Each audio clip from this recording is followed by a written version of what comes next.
di sesi diskusi kelompok 4. Hari ini kita akan mendiskusikan kewenangan OJK yang dimana dalam pengaturan dan pengawasan perusahaan pembiayaan di era digitalisasi sektor keuangan. Untuk membuka diskusi, saya persilakan kepada Devona General untuk menyampaikan latar belakang dan dasar hukumnya. Terima kasih Hafiz. Jadi teman-teman, perusahaan pembiayaan itu lahir karena tidak semua orang bisa dilayani bank. Ada yang tidak punya agunan, rekam jejak kredit buruk, kemudian bergerak di sektor yang dianggap dirinya itu beresiko tinggi.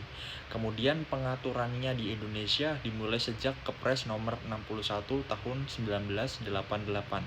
Lalu berubah besar dengan lahirnya UU nomor 21 tahun 2011 tentang OJK yang menyatukan pengawasan yang sebelumnya terfragmentasi di Bank Indonesia dan Bapepam LK secara normatif. Kemudian pasal 6 huruf C menetapkan kewenangan OJK atas lembaga pembiayaan. Kemudian dalam pasal 8 memberikan kewenangan menetapkan POJK sebagai norma teknis, dan yang terakhir pasal 9 mengatur mekanisme pengawasan hingga penyidikan. Lalu UU P2SK nomor 4 tahun 2023 itu memperkuat dengan mengakui aset kripto dan digital sebagai instrumen keuangan yang sah. Saya di sini ingin menambahkan pendapat dari Devan.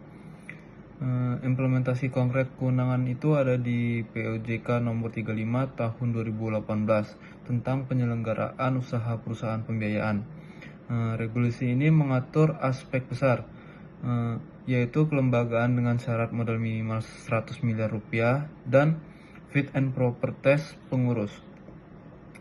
4 jenis kegiatan usaha yang diizinkan: pembatasan rasio gearing untuk menjaga kesehatan finansial, GCG dengan prinsip tarif transparansi, akuntabilitas, responsibilitas, independensi, dan kewenangan manajemen risiko, serta sanksi administratif berjenjang dari peringatan sampai pencabutan izin.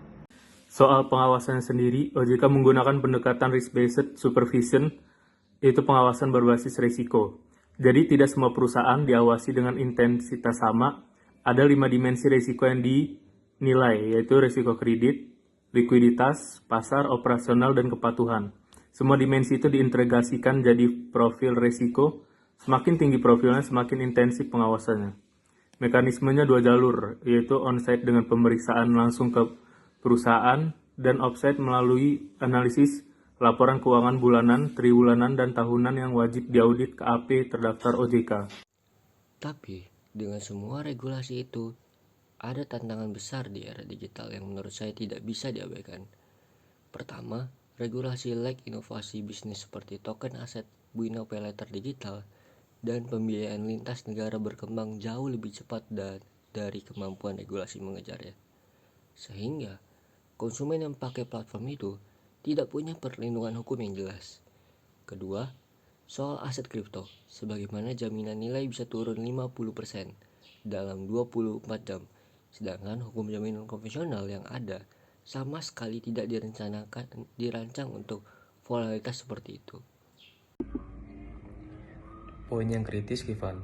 Lalu, apakah OJK punya respon konkret atas tantangan ini? Ada Hafiz, OJK sedang mengembangkan Supertech Supervisor, teknologi untuk pengawasan berbasis data secara real time tanpa menunggu laporan periodik. Di sisi pelaku usaha ada RIKTEK yang mengotomatiskan kepatuhan. Koordinasi OJK dengan Bank Indonesia dan Kementerian Keuangan serta Komite Stabilitas Sistem Keuangan juga diperkuat menghadapi risiko sistematika digital. 3 prinsip hukum administrasi juga harus jadi pegangan OJK. Yang pertama, proporsionalitas. Yang kedua, kepastian hukum. Yang ketiga, akuntabilitas. Penentu utamanya adalah seberapa cepat dan berkualitas OJK menyelesaikan POJK turunan UU P2SK atau pengembangan dan penguatan sektor keuangan soal aset digital. Satu hal yang juga penting dari sisi perlindungan konsumen, POJK nomor 6 tahun 2022 mewajibkan perusahaan pembiayaan untuk transparan dalam setiap penawaran produk, yaitu semua biaya, bunga, dan denda harus diungkap sebelum debitur setuju. Ada juga kewajiban mekanisme pengaduan yang responsif dan perlindungan data pribadi sesuai UU PDP 2022. Karena regulasi sebaik apapun tidak bermakna jika konsumen tetap dirugikan di lapangan. Jadi, kalau kita tarik benang merahnya, kewenangan OJK itu sudah cukup kuat secara normatif.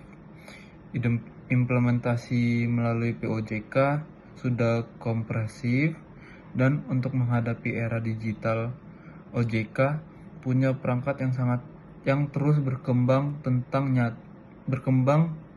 tantangannya nyata, tapi fondasinya juga kuat. Sepakat Arafat.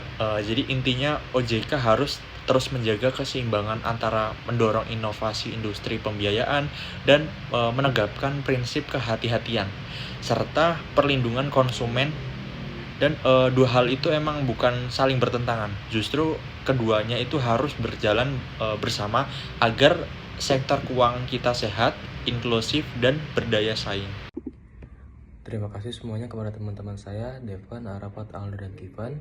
Diskusi kita hari ini menegaskan bahwa OJK memiliki kewenangan yang kuat dan kerangka regulasi yang komprehensif.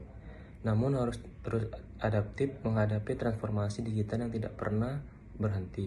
Demikian diskusi dari kelompok 4. Kami akhiri. Wassalamualaikum warahmatullahi wabarakatuh.